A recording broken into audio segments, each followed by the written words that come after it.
दोस्तों, इस समय दुनिया के सबसे अहम समुद्री रास्ते स्ट्रेट ऑफ हॉर्मोस में ऐसा संकट खड़ा हो गया है कि सैकड़ों जहाज समुद्र में फंस गए हैं। तेल से भरे टैंकर अपनी मंजिल तक नहीं पहुंच पा रहे।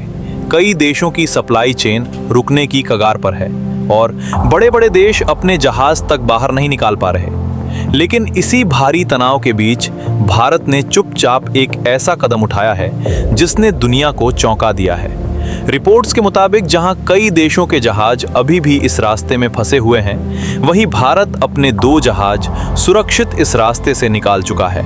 और अब खबर यह भी सामने आ रही है कि करीब 20 और तेल टैंकर भारत आने की तैयारी में है। अब सवाल यह है कि जब कई बड़े देश भी अपने जहाज नहीं निकाल पा रहे, तो आखिर भारत ऐसा क्या कर रहा है कि उसके जहाज लगातार निकल रहे हैं? यही पूरी कहानी आज हम समझने वाले हैं। अगर आपको ऐसी जानकारी पसंद आती है तो वीडियो को लाइक जरूर कर दीजिए। अब जरा इस संकट की असली तस्वीर समझिए। दरअसल इस समय अमेरिका, ईरान और इजराइल के बीच तनाव लगातार बढ़ता जा रहा है। इसी तनाव के बीच ईरान ने स्ट्रेट ऑफ हॉर्मोस के रास्ते पर कड़ा नियंत्रण लगा दिया है।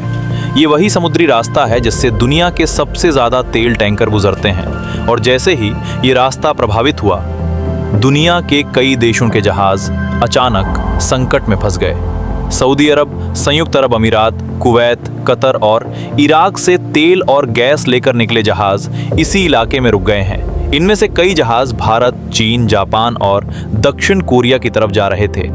लेकिन हालात ऐसे हैं कि कंटेनर जहाज हों या बड़े बड़े ऑयल टैंकर, ज्यादातर जहाजों को आगे बढ़ने की अनुमति नहीं मिल रही। अंतर्राष्ट्रीय डाटा कंपनियों लॉयड्स लिस्ट और क्लेपर की रिपोर्ट के मुताबिक मार्च 2026 के मध्य तक हालात काफी चिंताजनक हो चुके हैं। आंकड़ों के अनुसार इस समय स्ट्रेट ऑफ हॉर्मोस के आसपास 150 से 200 से ज्यादा व्यापारिक जहाज फंसे हुए हैं या आगे बढ़ने का इंतजार कर रहे हैं। अगर कंटेनर जहाजों की बात करें तो स्थिति और भी गंभीर दिखाई देती है। करीब 137 से 170 कंटेनर जहाज इसी रास्ते में अटके हुए हैं। ये वही जहाज होते हैं जो दुनिया भर में रोजमर्रा का सामान लेकर चलते हैं। यानी इनके रुकने का मतलब है कि कई देशों की सप्लाई चेन पर सीधा असर पड़ना। तेल टैंकरों की स्थिति भी कम चिंताजनक नहीं है। अनुमान के अनुसार करीब 68 से 85 बड़े ऑयल टैंकर इस समय फारस की खाड़ी के अंदर फंसे हुए हैं। इन टैंकरों में मिलाकर लगभग 16 अरब लीटर कच्चा तेल भरा हुआ बताया जा रहा है, जो अभी तक अपनी मंजिल तक नहीं पहुंच पाया। इस संकट का असर सिर्फ भारत पर नहीं, बल्कि एशिया के बड़े देशों पर भी पड़ा है। उदाहरण के तौर पर चीन के करीब 55 जहाज भी इसी इलाके में फंसे हुए बताए जा रहे हैं। यानी साफ है कि ये संकट अब सिर्फ एक क्षेत्रीय समस्या नहीं रहा, बल्कि वैश्विक समुद्री व्यापार का बड़ा मुद्दा बन चुका है। अगर जहाज़ों की आवाजाही की बात करें तो सामान्य दिनों में करीब 150 जहाज रोजाना इस रास्ते से गुजरते थे। लेकिन मौजूदा हालात में ये संख्या घटकर सिर्फ 10 से 13 जहाज प्रतिदिन रह गई है। स्थिति की गंभीरता का अंदाजा इस बात से भी लगाया जा सकता है कि कई जहाज़ों ने अपना AIS यानी ऑटोमेटिक आइडेंटिफिकेशन सिस्टम तक बंद कर दिया है। ये वही सिस्टम होता है जिससे समुद्र में जहाज़ों की लोकेशन ट्रैक की जाती है। जब जहाज इसे बंद कर देते हैं तो समुद्री भाषा में इसे गोइंग डार्क कहा जाता है। आमतौर पर ऐसा तब किया जाता है जब जहाज संभावित हमलों से बचना चाहते हैं और खतरा भी कम नहीं है। मार्च की शुरुआत से अब तक करीब 20 से 25 व्यापारिक जहाज़ों पर ड्रोन या मिसाइल हमलों की खबरें सामने आ चुकी हैं। कुछ जहाज़ों को उनके क्रू मेंबर्स ने सुरक्षा कारणों से समुद्र के बीच ही छोड़ दिया।